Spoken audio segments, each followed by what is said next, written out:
Aberfeldy is a town in the Perthshire Highlands, packed with history.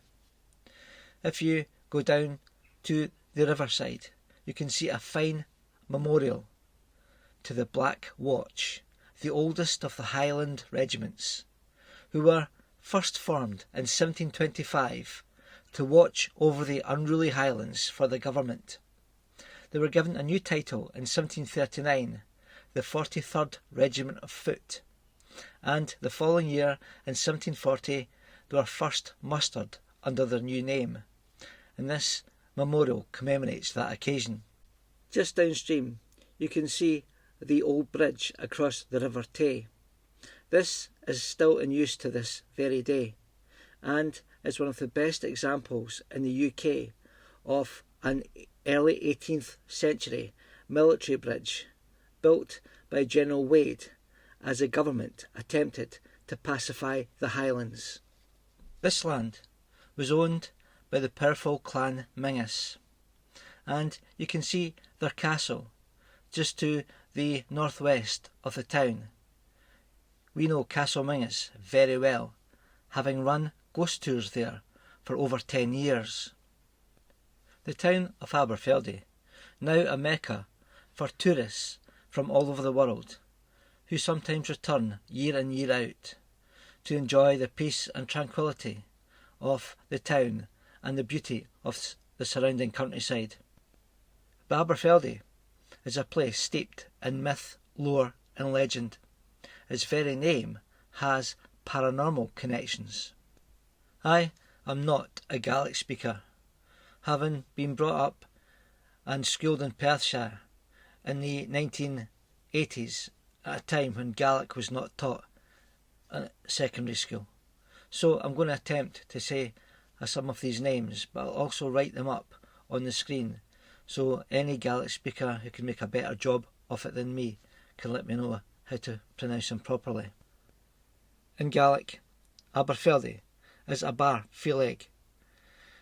Aber means mouth of a river, as Aberdeen means mouth of the Dee. Abernethy means mouth of the Nethy.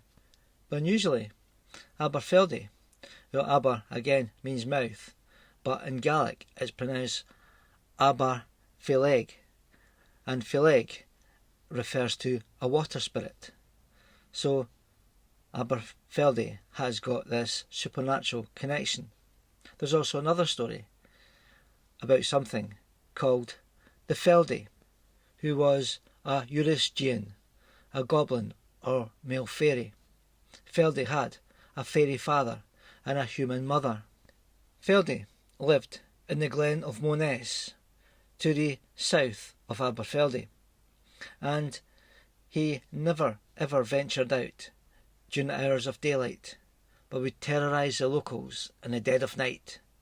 Venturing outside during the dark nights would be extremely dangerous for the locals, as he might be attacked by Feldy. He would also carry away livestock, steal milk from cows, and damage crops. The locals were terrified to go up to the Glen of Moness and confront this fairy being, as he was said to be big, powerful and fierce. Instead, locals took to appeasing this Eurysgian by leaving gifts of food and drink out before they went to bed. And sure enough, come morning time, these offerings would have been carried away. Those who left gifts were left alone, and sometimes received the help of Feldy. Jobs not completed by night time would mysteriously be finished when the locals got up early the next morning. This was the work of Feldy.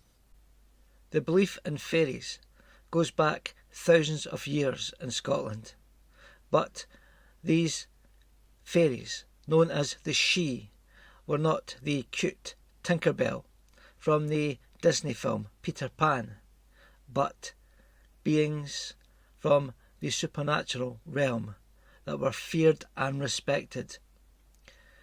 You'd be in danger of being stolen or kidnapped by a fairy and kept a prisoner in their realm, usually underground, for many, many, many years.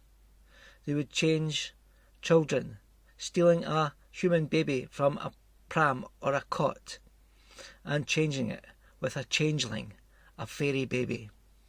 So, if you do find yourself on holiday in the Aberfeldy area or staying overnight, you might decide, just before you head off to bed, late at night, to leave a small offering outside your room or on your doorstep.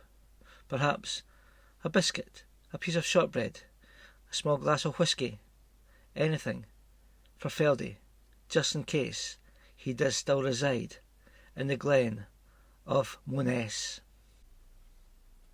If you've enjoyed this story, please subscribe and hit the bell and look out for more of a similar kind. Thank you very much for listening. If you're interested in dark history or the paranormal, you might like to visit our website www.historyandhorrortours and find out about the many tours we run throughout Scotland, especially in Perthshire, Glasgow and Stirling. We run walking tours of Perth, Dunkeld and a haunted tour at Castle Mingus, all near the Aberfeldy area. Thank you.